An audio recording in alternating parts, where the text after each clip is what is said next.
Hey everyone, thank you so much for listening. You may remember, if you've listened to the podcast for some time, each year I like to interview one of the charities that we support, Baptist World Aid Australia. And I like to interview them around the work they're doing with their ethical fashion team. Each year they do a report, the Ethical Fashion Report. You can find that online. Just Google Baptist World Aid Australia Ethical Fashion Report. This year they are doing a 6-part deep dive on ultra-fast fashion. The team actually used our studio to put the series together, and I wanted to interview Kat, who did the series, but there was some really good alignment with Jess Brady from our Financially Fierce podcast. So Jess and Kat actually did 2 episodes on ultra-fast fashion, and today I'm just going to play the first episode that Jess did. If you like it, you like what you hear, you can run over and subscribe to the Financially Fierce podcast. I just think it's not a good use of time if I like a topic. Like, there's no point in me sitting there interviewing Kat and then Jess interviewing Kat. So we've got a variety of different shows, and sometimes when there is a really good quality conversation, I like to put it up on the main show if it is on one of our other shows. So thank you so much for listening today. My name is Glenn James. My millennial money. No, it's not that. Old habits die hard. Money. And this is Jess from Financially Fierce interviewing Kat from Baptist World Aid Australia on the new series that they've got, Ultra Fast Fashion. We'll put a link in the show notes. You can listen to it on Spotify, YouTube, and of course, Apple Podcast. Thanks so much. You'll really enjoy these chats.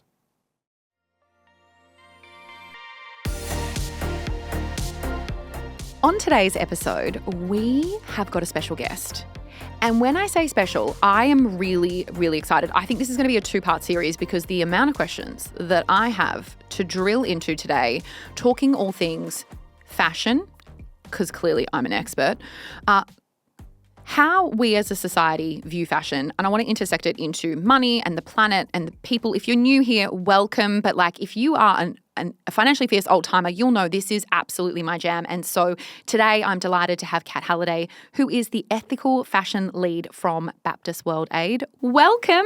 Hey Jess, it's great to be here. Oh my goodness, I'm so excited. So we are talking what you do, what we as regular normal people need to know, what we should think about. I'm going to throw in some money thoughts and ideas. Today we're talking fashion. As someone who doesn't see myself as a fashion expert, I feel it will be fascinating, but I think we're going to talk about the systems and the structures and the things that we as consumers need to know about. So strap yourself in, grab yourself a tea, coffee, wine, whatever it is that you would like, because we're going to dig into Kat's expertise to talk about clothing. This is a podcast for everyone that wants to learn how to make fierce and bold choices with their money. We'll talk about how to shape your money mindset, investing for your future, your spending habits, the good and the bad, plus how to achieve your financial goals, and most of all, how to be financially fierce. I am a financial educator, and I want to empower you to be more in control of your money and build the financial future that you want. I run the Greenhouse Money Growing Program, and you can find details of that in the podcast show notes. My name is Jess Brady. It's time to get financially fierce.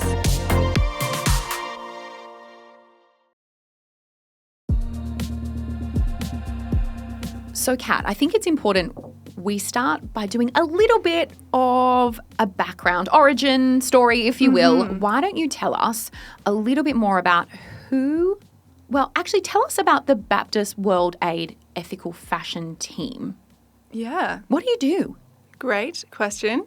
Baptist World Aid is an international aid and development organisation. We partner with communities to help them flourish and fight poverty. And part of that is helping Aussies fight the systems of injustice that might be keeping people in poverty and that we might be a part of. And so that's where the ethical fashion stuff comes in.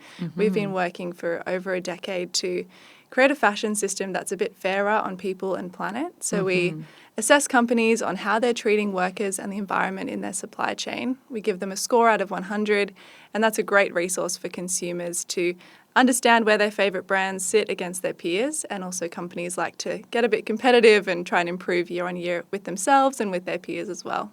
Yeah, amazing. And so you have got a report, an ethical fashion report, which has come out in the past and something that I think is to be enormously proud of because it is fantastic, a fantastic resource. But what are you doing differently this year? Yeah, so we create that ethical fashion report every second year now. That just gives companies a little bit more time to make improvements based on what we've found in our big assessment of what they're doing. Yeah. And in the year off, we always try and give people resources to progress the conversation about ethical fashion and about the part that we play. In the past, that's been an ethical consumer report or something like that. This year, we've created a podcast series called Behind the Barcode. We're unpacking the truth about ultra-fast fashion. So that's the likes of Shein and Temu asking questions about what is that business model? How did we get here? Again, what is it doing to people and planet? And do we like where we're headed with the fashion industry? I am so excited for this podcast series because I think for a lot of people, they want to do good. And it can feel big and burdensome and overwhelming. And so to be able to listen to something that explains it in a way that makes sense, that helps give people a framework or an understanding of how to do something that doesn't mean you have to give up your life as you know it or, like, God forbid, like, never wear clothes again. Like, I'm sure that that's not what you're calling for in this podcast series. But it's just, it feels practical and tangible because I think for a lot of people, the problem feels so big. It's like, well, I don't even know. Like, can I make a difference? And the answer, of course, in my opinion, is always, yeah, of course we can. It's just all of us doing what we can. And so to have a digestible content series that brings in different experts, I'm really looking forward to it being released. And we should talk more about sort of where people go to find that. But can we dig into some of the points that I think are really important for us to consider? You kind of talked already about this idea around ultra fast fashion. And I think the terminology that you used is it's kind of this magnification or, you know, fast fashion magnified. What are the signs? Like, what is ultra fast fashion? And as consumers, like, how do we know if a brand is doing that? Like, if they've crossed the line into that state? Yeah, in reality, it probably is a spectrum, right? Like, we have fashion, fast fashion, and ultra fast fashion existing kind of side by side, and people will draw the lines differently as to where we've crossed over into ultra fast. But there are some features that I think are key giveaways. So the first one being that ultra fast fashion is really dynamic. So they're turning around products from concept to being listed on their website or app in a matter of days, where their predecessors were doing that, you know, in a few weeks or months. So that they're able to jump on a cultural moment or jump on a social media trend quickly enough to be relevant. And they're doing that with thousands of products every day just to see what works. So rather than putting in an order for, 4 months' time, I want 2 million of these T-shirts, they're saying to a factory, can you get me 200 of these T-shirts tomorrow? We'll see how it goes and we'll scale up from there. So their business model and their supply chain is quite different because it's really localized to that production site really around China. So they have their pattern making, their manufacturing, their headquarters, their modeling all really in the same place. And they ship straight to consumers from there. So they're really agile and, as I said, dynamic. And it's funny because in some ways you can look at that and go, dynamic and agile, It's a lot of buzzwords. Yeah, it's a lot of buzzwords and fast to market and, able to test case situations. So when they're not producing 2 million. So why is it bad? Yeah, I think they would kind of argue we're just doing what everyone else was trying to get right. Like, we've just cracked the balance of affordability and novelty and agility, and everyone else wants to do this, but we got there first. But in reality, they have gotten there by cutting a lot of corners. Their timelines and their price tags, those margins are so razor thin that they can't pay their workers enough to feed their families, to put food on the table, send their kids to school. And there are some cases where they're not even earning enough from their sales to cover their own marketing spend that got consumers through the door. But they're just building this dominance and dependence in the market that we know we can go to these sites for absolutely any hyper-specific need. And they'll build those prices up over time, build that dependence and this kind of addiction, which is a really interesting model. I think it is an addiction. And sort of looping this into money because, I think as a money podcast, I probably should. I saw some research, and I don't think it's new research, but it's still alarming. Like, Australians are some of the highest consumers of fashion globally. And I think it was like we buy on average more than one piece of clothing a week. Yeah, so I got to sit down with Ainsley Simpson, and she's the CEO of Seamless, which is our product circularity scheme in Australia. And they do a great piece of benchmarking research on our fashion consumption every year. And the data out of Seamless said that we're consuming 55 new pieces per year, which is more than one a week. I certainly don't need that many new pieces of clothing. You have one body. I know. Yeah.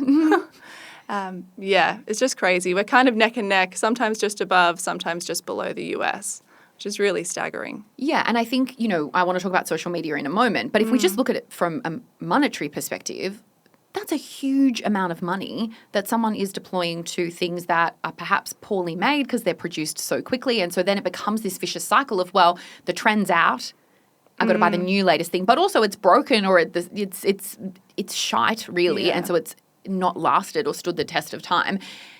And I think it's predatory, but we'll get into this. I just think the cost, and I think the cost is actually an interesting concept because there's the cost and then there's the cost, which I have no doubt we'll explore throughout this podcast. But we are spending so much money to become versions of ourselves that we want other people to see us as, and forget everyone external to you for a moment. Forget the planet, forget the people, forget everything.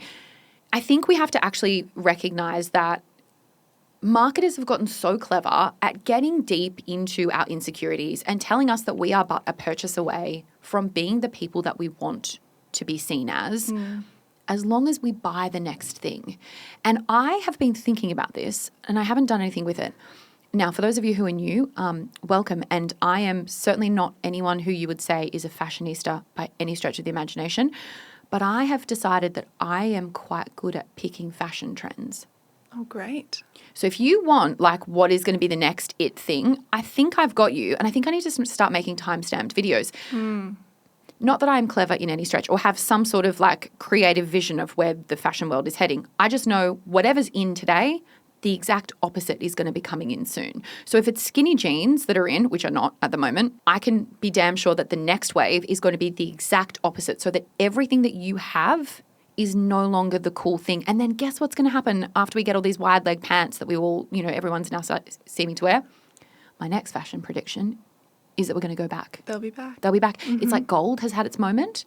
And I predicted about a year ago, I was like, I reckon silver's coming any day now. Now everyone, not everyone, some people. Back on silver. My mother gift. I have to say, I come to you today. Let's just do, is it a fit check? Is that what? Let's do a fit check. My mother gifted me these earrings. She wanted people to know that she hadn't worn them first. Not that I think anyone cares at all. I'm wearing a jumper from my friend Madeline, who is a stylist. That came from Savers, was $13. I'm wearing secondhand Scarlet. See clearly all the fashion terminology. Scanlon and Theodore jeans from What We Wore, which is a secondhand consignment business. And I only clocked this morning as we were outside that I was like, oh, and my handbags from Savers. I'm in a uniform for Baptist World I'm Aid. like dressed for the occasion. But so many of my clothes are secondhand because of all of the things that we're going to talk about today. And I've just decided, yeah, I like what I like and I want to wear what I want to wear, but I'm not subscribing to the idea that my identity or my worth or my success markers are based on whether I'm wearing the latest shit that whatever Instagram influencer is telling me makes me cool. I've just decided I don't care. And it is easy to say that.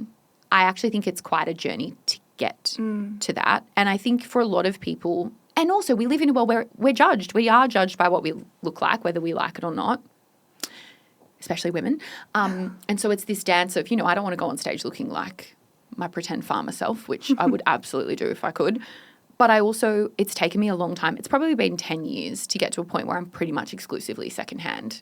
I went to a photo shoot a month ago and saw my friend Madeline, who's a stylist, and she'd got some clothes for me, including this jumper. And I said to her, oh my God, I haven't actually been shopping since I saw you last.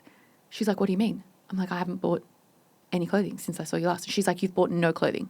I was like, no. She goes, Jess, I saw you last year. This was like in September of this year. And I was like, oh, yeah, right. I don't think I've bought clothes this year. She's like, what are you doing over there? I'm like, I'm just existing and I'm surviving and I'm doing okay. And so if we're spending a lot of money on clothes, I think the question to ask yourself is, why? And if it's you genuinely love it, we're probably going to give you some things to think about on how to do that with more understanding of the world that we're living in. Yeah. But if you know that you're buying because you're emotional, because you're getting sucked into the latest it thing, it's about how do we decouple our worth as a human from what society tells us we need to look like. And that is a hard road, but hugely important. So after my long monologue and tangent, let's actually get back on track. Welcome, Kat. I think it's so great to hear about your sort of secondhand shopping and the way that you favour that. And I have been thinking, you know, what these ultra-fast fashion brands do really well is actually giving you what you need for kind of concurrent micro trends. You know, there's those really specific things like mob wife aesthetic or tomato girl or these things that are so specific and fleeting, but they are happening side by side. And the op shop also gives you different people's clothing that therefore is different styles. So whatever style you're trying to lean into or experiment with, I think there is actually a great parallel to say there's great diversity at an op shop as well as on these ultra fast fashion sites. So let's just look there instead and go secondhand. What the hell is tomato girl? What are you talking about? I mean, I clearly follow all the wrong things to even try to be influenced. But what? I think it's like a lot of blush and like a little bandana, and you're going on a picnic and you're feeling a little Italian. Oh. It's cute. If I were to favour a trend, I liked that one when I saw it on my feed. Okay, well, I've got my phone in the room, so no doubt it's listening to me, and I'm suddenly going to be getting tomato girl updates. And I think that that's true. Like, we now have so much choice, definitely too much choice. It's important to remember that the breadth of that actually gives you the ability to go, okay, cool, I love that trend, or I really like the aesthetic or whatever. I don't have to buy it. Like, there are options. Yeah. I also got a sewing machine for my birthday, which I'm embarrassed to admit was in February, because I had this idea that if I like something and I can't find it, I'm going to see if I can make it. Yeah. It has sat on my dining room floor unceremoniously. It's now, October? But I've been given, a heap of friends gifted me secondhand vintage material, but I'm also a bit scared to use it. It's beautiful. That's what I'm scared of, because I'm like, I have no idea what I'm doing. So I think like practice tablecloths or something to work on. That's a great idea. Or some old sheets from the op shop. But I think social media is a huge part. Would you agree? Social media is a huge part of this. Absolutely. Problem. Or it's really changed how we buy clothes. I think particularly with these brands, it's also changing how clothes are made. So not only are they marketing to us on social media, it's great for them if we're spending more time on these apps because we're seeing more ads, but they are actually pulling huge amounts of data, particularly from TikTok, but across our social media presence, not only to market to us, but to decide what to make. And that's quite a shift from fast fashion to ultra fast fashion. So they're going, everyone kind of liked or responded to or paused on this reel for a bit longer when X celebrity was wearing this piece of clothing. Let's see how it goes if we release a style like that. And so it's quite a different feature to fast fashion, where their eyes are more on the runway, their timelines are a bit longer, and they're thinking about, what's going to work in a few months' time. It's that kind of reactive, responsive model that they're working with. And then it's also, so that's obviously from the manufacturer side, or whatever they're called, like, the brand side, where they're looking dynamically at, like, what are people sticking to, what do people seem to like, and how do we get stuff out as fast as humanly possible. But then there's also, I think, from our side of, like, I think a lot of people want to make sure that they don't, God forbid, they wear the same outfit more than once. Yeah. There's this idea of, like, I have to be seen a certain, our bestest, most beautifulest self on social media, which I've clearly never embraced. And this whole idea that, this outfit repeating business is no good. Why do we, like, I don't know whether you're the right person to answer this, but, like, do you agree with that? Like, we've created this idea that, like, you have to constantly be in new things to be admired. Especially, I think, among teenagers, and then if you're going to, like, formal events or weddings, there's a real culture of not re-wearing the dress for the last wedding or the outfit for the last party and, really wanting the novelty. But there's a few pieces of clothing that you feel great in, and that's so sad if you can only post in it once and then it's hit its expiry date.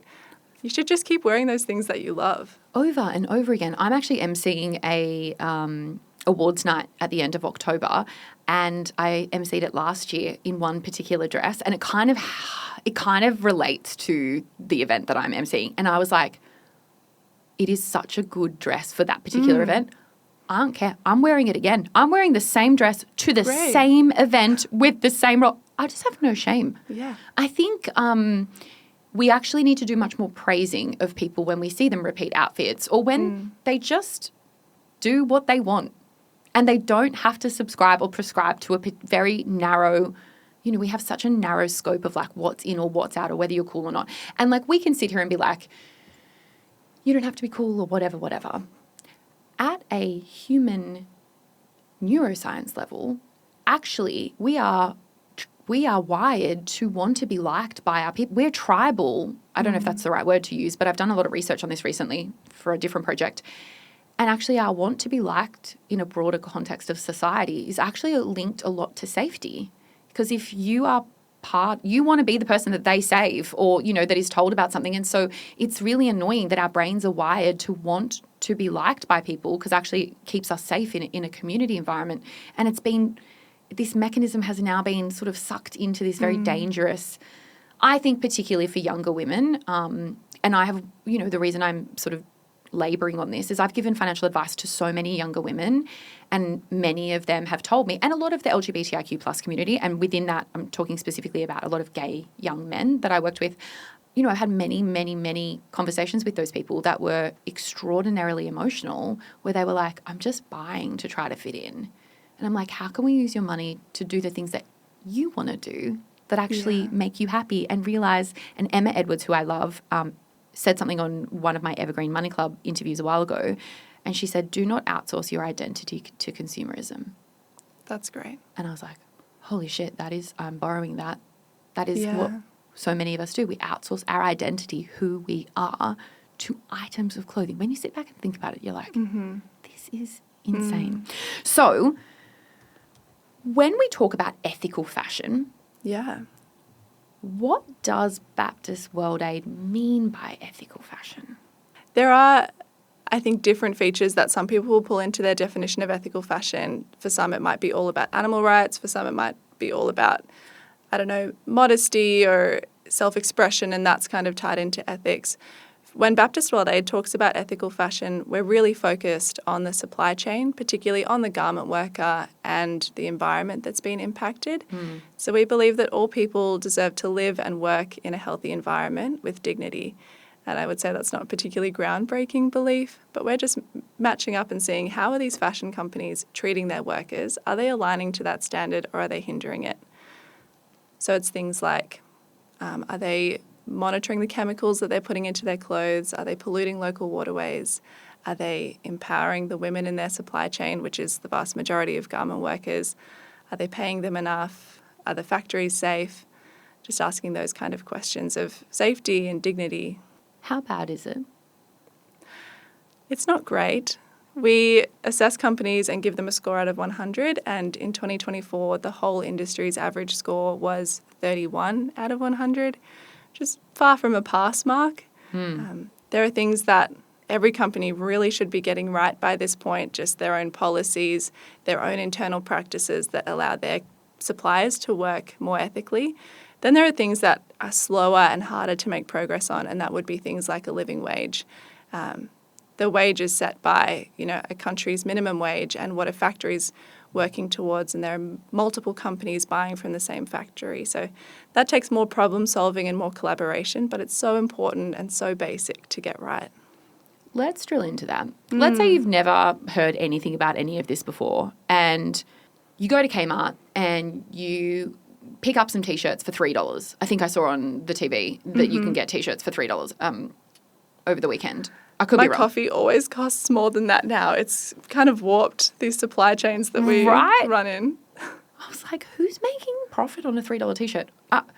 So let's have a think about that. And, you're a time-poor parent. Your child is constantly, getting into mischief and constantly ruining their clothes or, insert whatever there. When you talk about toxins and the pollution and the environmental impact, and then this concept of a living wage. What do you mean? Are you saying that the toxins the chemicals that they use in garment making are in some companies or in some places really unhealthy for the people who work in those factories and make them sick, and or get, I don't know, the byproduct or whatever it is gets washed away into the environment and it makes the environment sick, just for simplification purposes? Yeah. Is that right? Yeah, and I would add, sometimes can make the consumer sick. They're exposed to unsafe levels of chemicals, potentially in the way their clothes have been dyed or washed as well. And let's talk about this living wage concept. What's a living wage? What do you mean by that? So a living wage is just enough to meet your basic needs. Put food on the table, send your kids to school, put away a bit for a rainy day. It's not a luxury, but it's often more than a minimum wage in the countries that our clothes are made in. And it's really nothing special. It's just what a person needs. But in our research, in the Ethical Fashion Report, only 2% of companies were paying the workers at their final stage factory a living wage. So that's not even the whole supply chain then. And certainly not ultra-fast fashion brands either. 2%? Yeah. I think when you hear that number, you can think that, oh, it must be too hard. Baptist World Aid might have set the standard too high. But it is, I have to stress this, it's just the basics. It's not going out on shopping sprees. It's not investing in luxury brands or, rental investment properties. It's, a roof over your head. And workers are in such a position of vulnerability if they can't look for a job that's safe or a job that doesn't involve elements of exploitation or forced labour, if they can't skip a day's wages because that means no food or, pulling their kids out of school. Holy dooly. So these are people who work in factories in, no doubt, really tough conditions. I can't imagine, by the sounds of them, not getting a living wage. I can't imagine it's this beautiful air-conned environment with, ergonomic work settings. They are making garments all day long. If we actually think about, me and my white-collar cushy job, that is hard, I would imagine, physical labour. It's probably long hours. I would imagine they don't have a huge amount of benefits, but we're actually saying from a wage perspective, that does not meet the standards for them to be able to. So working full-time, long hours, predominantly women in the garment industry, as you said, barely enough to survive. It's like modern paid, it's like employed, I don't know, can we use the word slavery? I don't think that's the right word, but it's awful. A lot of it would be a real vulnerability or risk factor for modern slavery, and some of it might be, on the edge or just fitting that definition of modern slavery. And actually in ultra-fast fashion supply chains, there's an interesting feature that's kind of exacerbating this. So workers are very often paid by a piece rate, particularly in ultra-fast fashion brands. So that means they're paid per piece that they make, rather than an hourly rate or a salary. Okay. They're saying, I am going to pay you this much for every pair of jeans that you make. I think you can make 100 pairs of jeans in a day, but that estimate is really overstated. So in reality, they can make 50 pairs of jeans, and they could, in theory, if they worked like a machine, get a living wage, but they just can't actually produce that much. So they're always undercut, and they're always rushing, and I think that really ties to the decline in quality that we've seen, particularly in these ultra-cheap brands. That's tied to how workers are paid. Yeah. Of course, because if you're getting paid per piece and you know that you can only do half of what they think you can do, then you're a race against the clock to try to get as many done as possible so you can earn as much as possible to be able to put food on your table. Yeah. And I think that there can be, like, even just listening to you, I feel quite guilty. Not as someone who consumes a lot, but, I learned a number of years ago from someone who I had come and speak at one of my events. He basically said, if you see the word made in Bangladesh on any of your clothing items, that they have not been paid a living wage. And I just remember thinking, holy shit, I have clothes at home that say made in Bangladesh. And so, I think it is hard in a cost of living environment where people have been really challenged over the last few years. Housing in Australia is really expensive. Sometimes people feel like they feel almost like they have limited options or choice. But when you think about the idea that the impact it's having is keeping people in poverty, because that is really what it's doing. Yeah. I certainly, and it's fine if you don't have the same reaction as me, but I feel enormous levels of shame. What do you say to people who then feel like I do and think, oh my God, well, this is this is kind of all, I want to say fucked, but I don't know if I can say it. It's my show. Like this feels fucked. Like, what do we do? How do you navigate that for people who are feeling like this right now? What's your advice? I think it's really normal to feel that. I certainly feel that. I do think there's two ways to look at it. You can say, oh my goodness, this is the system that I'm a part of. This is the journey that the clothes that I acquire have gone on. I feel ashamed. I feel guilty. I feel shocked that I'm a part of this. On the flip side, I'm an insider in a system and I'm not liking the way that it's looking, but I can make change from within. And I think that's empowering. And not every change that you make is going to be expensive or really time consuming, but small adjustments that align with your values is so empowering to live that way and to know that in small ways you're contributing to making the industry better for someone at the other end of it is really meaningful. We don't need workers to be subsidising our taste for cheap clothing, and there are ways that we can move beyond that. I really love that because I think it makes you feel like you're taking back some level of control. Because sometimes when we see big systems like this, it can feel very disempowering and it can feel very frustrating. And one of the things that I've been quite nervous to always talk about is my relationship with buying things, because I mainly just, you were talking about a council cleanup before we started this episode. I'm the person who's like out in the, so excited. Love a good council cleanup.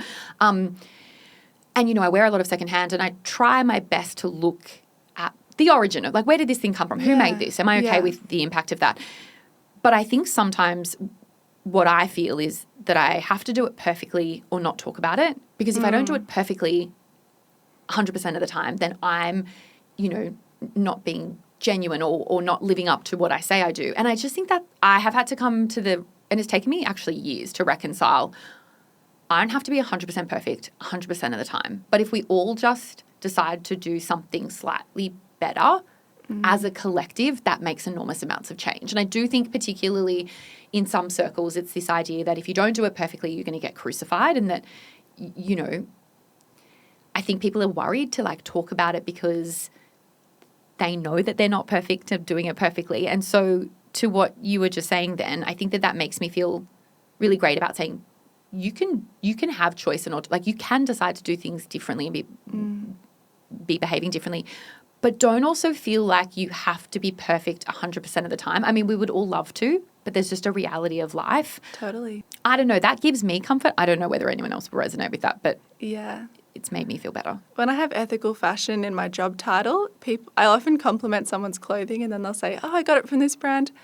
Oh, I don't know if they do okay in your guide, or I don't know if I should say that to you, but I don't want to model an unreachable perfection. I want everyone to just do what makes sense for them, to take one little step further in the choices that they're making and how they're participating in the system. And if I'm out here breaking my back over every decision, every thing that I need to buy or acquire, then I'm just going to model that it's unattainable for people to join me in that, and that's not my hope at all. And I think that's what got me. It actually felt really burdensome, and I felt like this level of weight where I was like, this is so hard to change everything in my life, to be at the level I felt really overwhelmed by it. And then ironically, when I gave myself permission, if you will, to do it imperfectly, it actually became so much easier because it didn't feel like this really big problem that I had to then spend hours researching which shampoo and conditioner bar, I tried many by the way, was going to be best for me.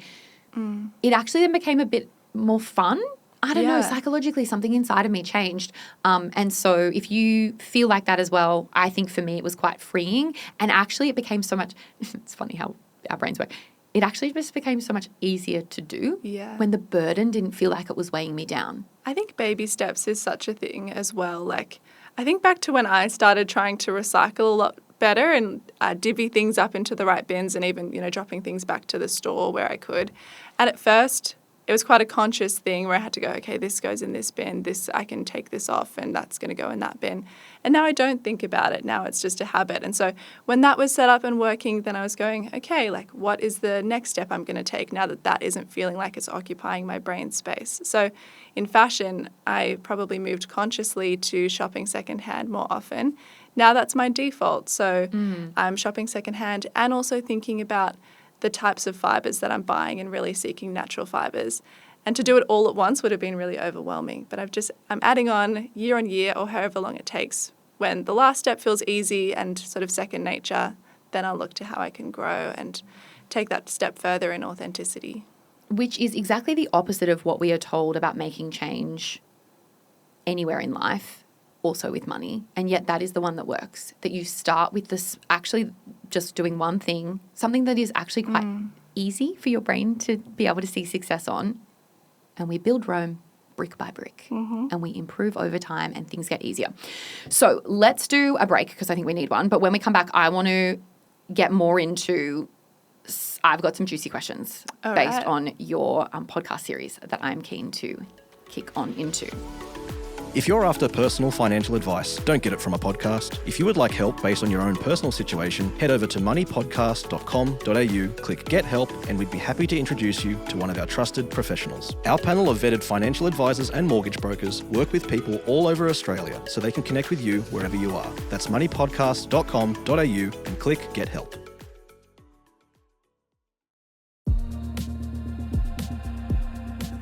Okay, hey, I want to go back to something that we were just talking about in terms of, garment makers and living wages and all of the supply chain piece, especially with this ultra fast fashion, which is that is breakneck speed. Yeah. In the podcast series that you've done, it's mentioned that there's over 100 people that touch our clothing before it reaches us. Firstly, am I getting that right? And which stage of that do you think we don't really understand very much about? I must say I probably couldn't name every job in those 100. That's fine. I'm not going to ask you that. But I have heard that that's a reliable picture of what's gone on in the supply chain. I think especially with ultra-fast fashion brands, we're really losing sight of the human story of our clothes. The models are AI. I bought it on an app. It looks really cheaply made, kind of maybe by a robot. But that's not true. At every stage, there are a lot of people involved in the process, 100 people involved in the journey, in fact.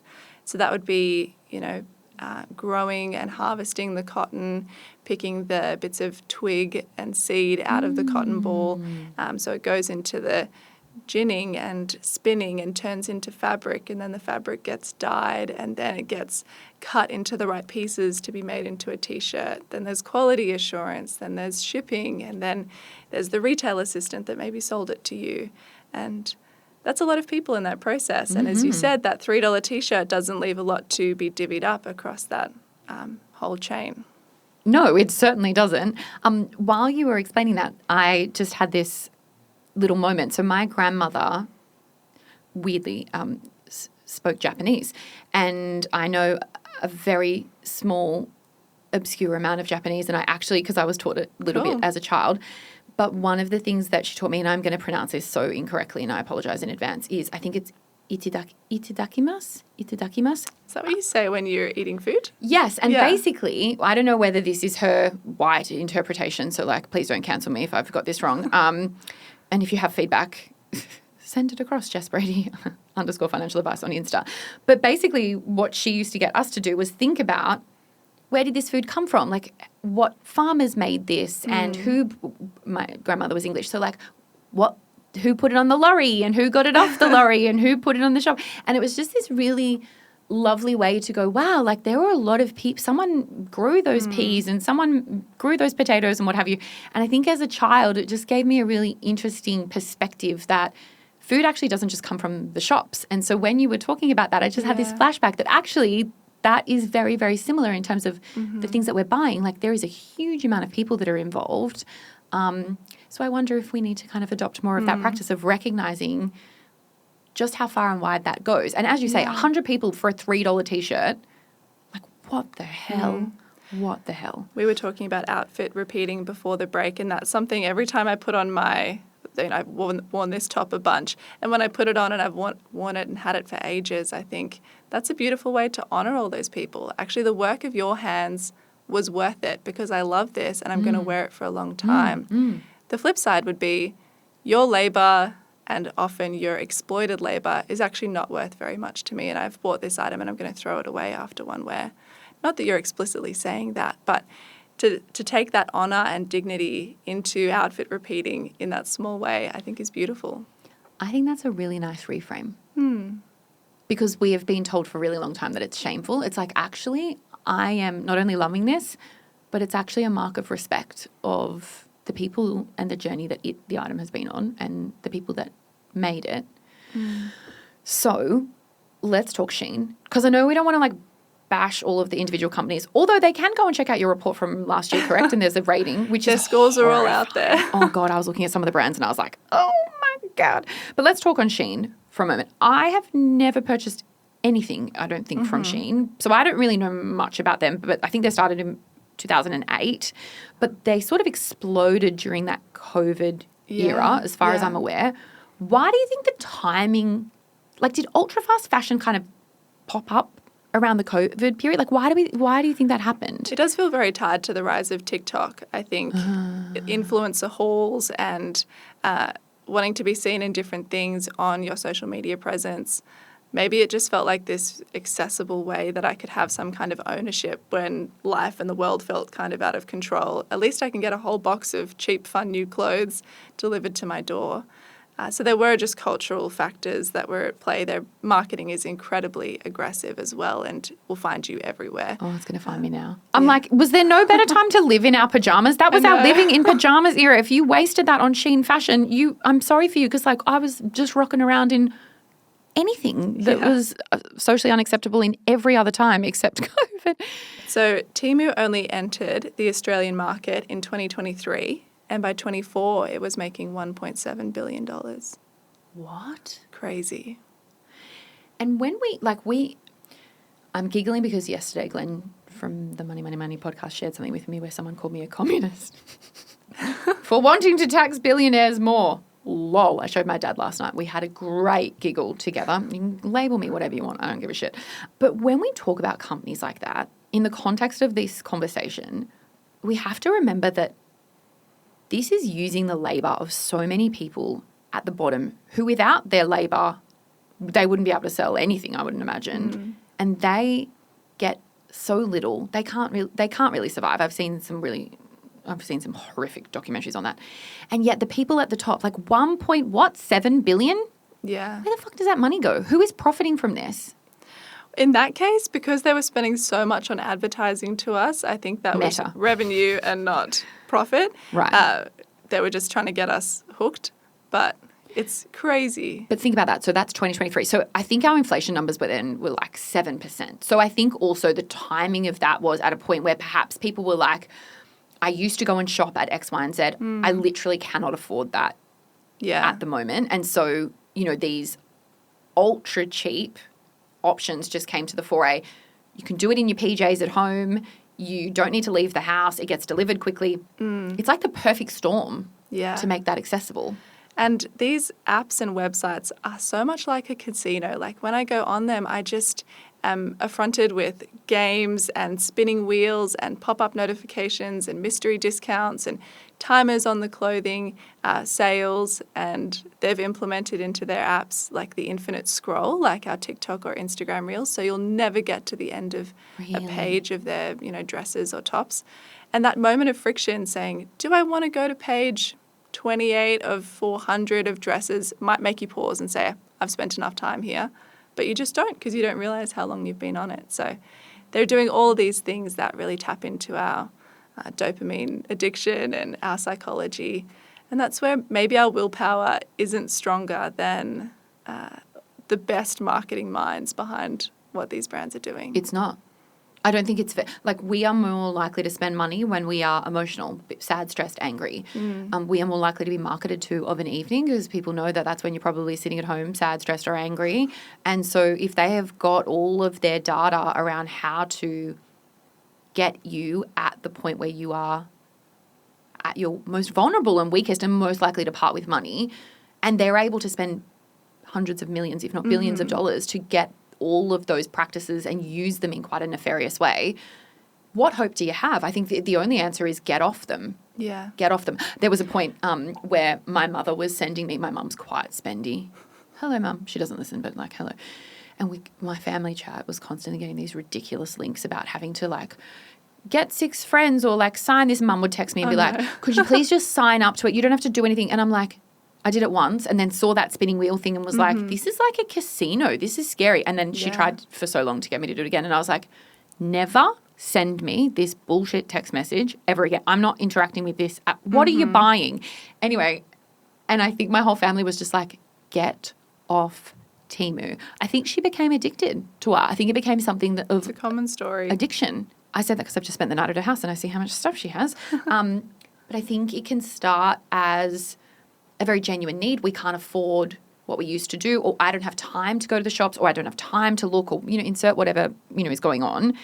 And then you just get sucked into this ulterior world.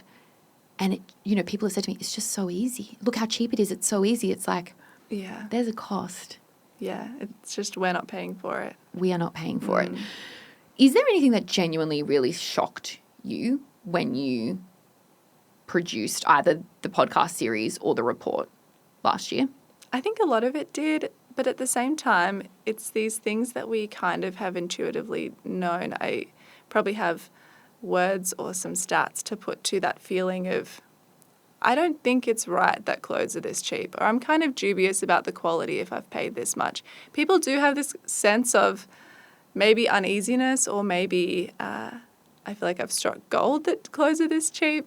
But I think I have more context or background to how they've been able to do this and what's going on for workers when they're operating at this business model.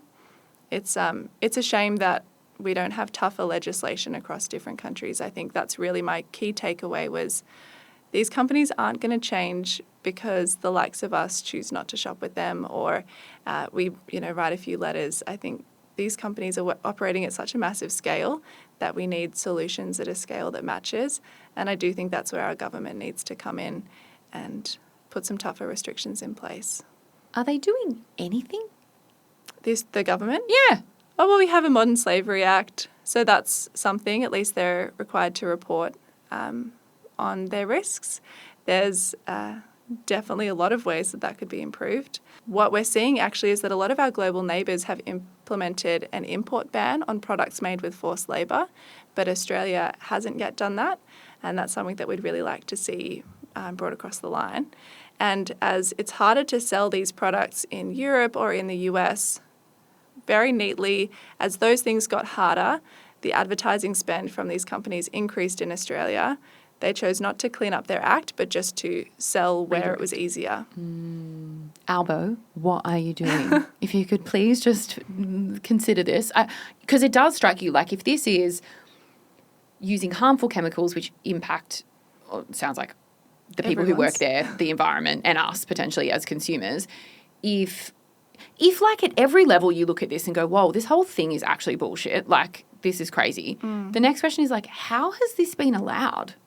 Like, how has this been allowed? And I think it's just no one said don't, so they just did what they wanted. Yeah. Is that it? Oh, I mean, it's very simplified, but like kind of. Yeah. Our government all governments, I guess, set the playing field. They set the minimum standard that we're expected to work to. And there's always going to be a dance of how much regulation we want in businesses and how much we want to let the market run itself. But we've seen, I think, that we need that minimum bar to be raised a bit. And we've actually made a tool to go alongside this podcast series that allows people to speak out to their MP about the issue. So we've just put 2 asks in there. We need an import ban for products made with forced labour, and we need to make a product stewardship scheme mandatory. So that's, if you brought the clothes into Australia, you need to be responsible for the end of that clothing's life. Yes. Yeah. Okay, so hold on. I'd like to use this. Can we put a link to it in the show notes? Yeah, that would be great. So you just pop in your postcode. It will give you your MP and give you a suggested email that you can send to them.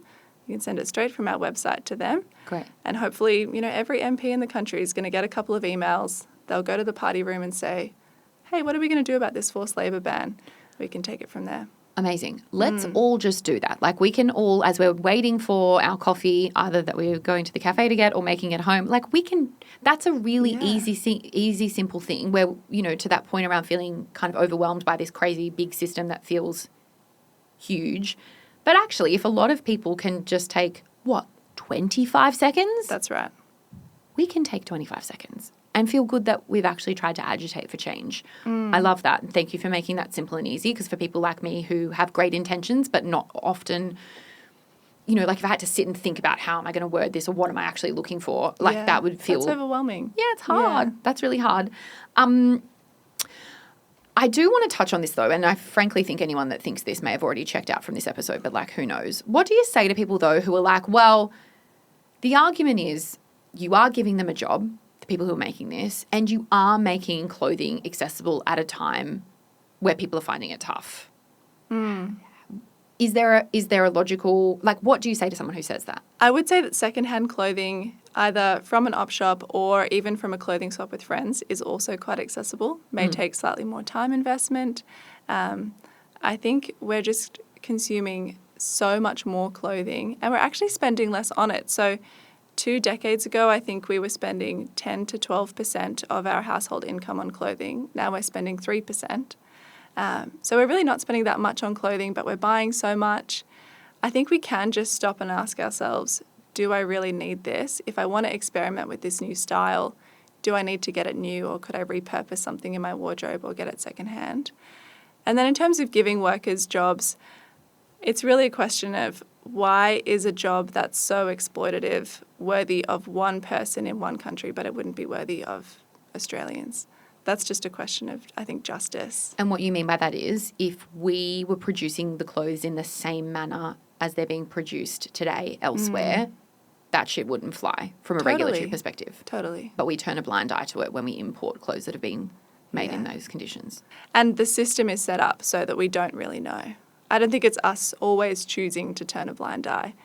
It's strategically very far away from the consumer's side. But that's what I love about the work that you've done, because you actually bring it to the forefront and you make a really complex system, because companies can also do a really good job of trying to be like, oh, look, we do this great thing, but just don't look over there because we do a million bad things. You've made that really simple for consumers to be able to have a good look at, or, that transparency marker. And so thank you for the work that you do, because that is overwhelming. I think I've used the word overwhelming no less than 100 times in It's all overwhelming. It's just a lot.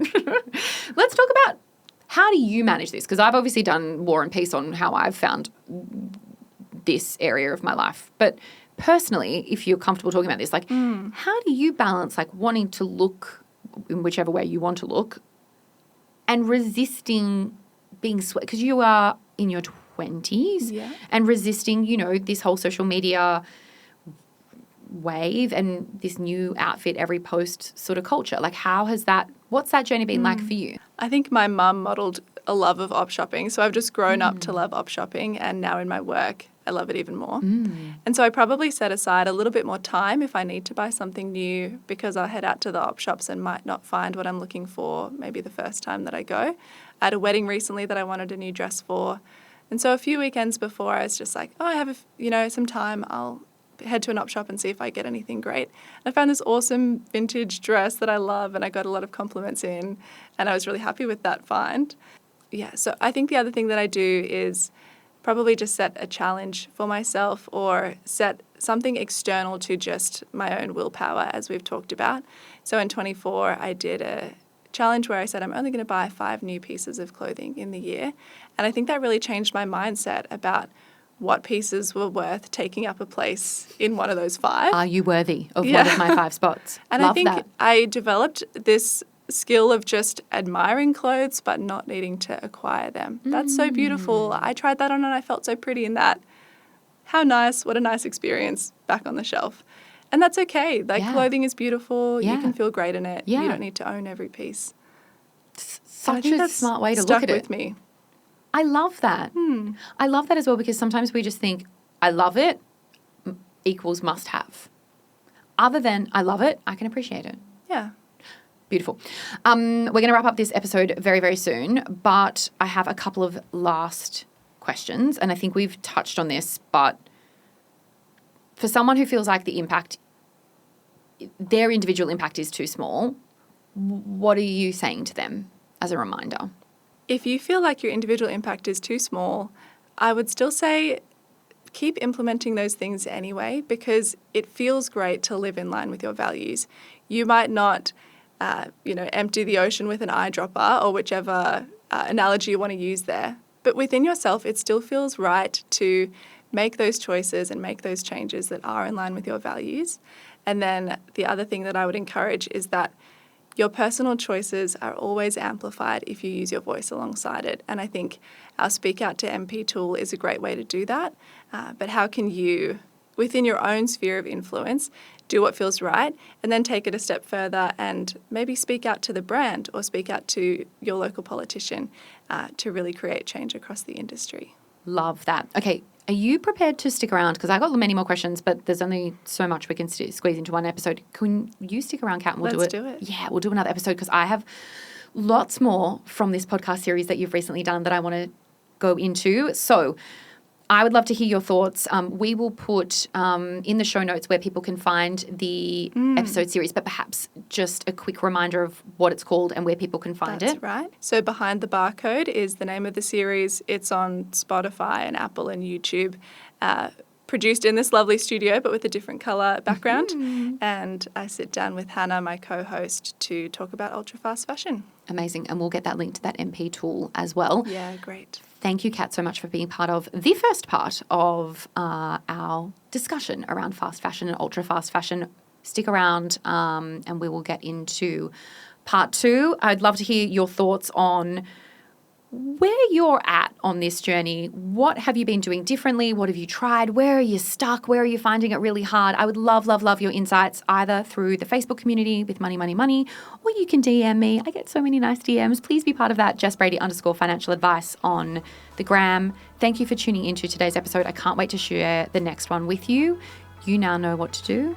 Go and be financially fierce. Bye. We acknowledge the traditional owners of country throughout Australia. We pay our respects to elders past and present. Any advice is general financial advice only, which does not take into account your objectives, financial situation, or needs. Because of that, you should consider if the advice is appropriate to you and your needs before acting on the information. If you do choose to buy a financial product, read the product disclosure statement, PDS, and target market determination, TMD, and obtain appropriate financial advice tailored to your needs. Jessica Brady is an authorised representative of Paragem Pty Ltd, authorised representative number 1259972, AFSL 297276, ABN 16108571875, corporate authorised representative number 1305567.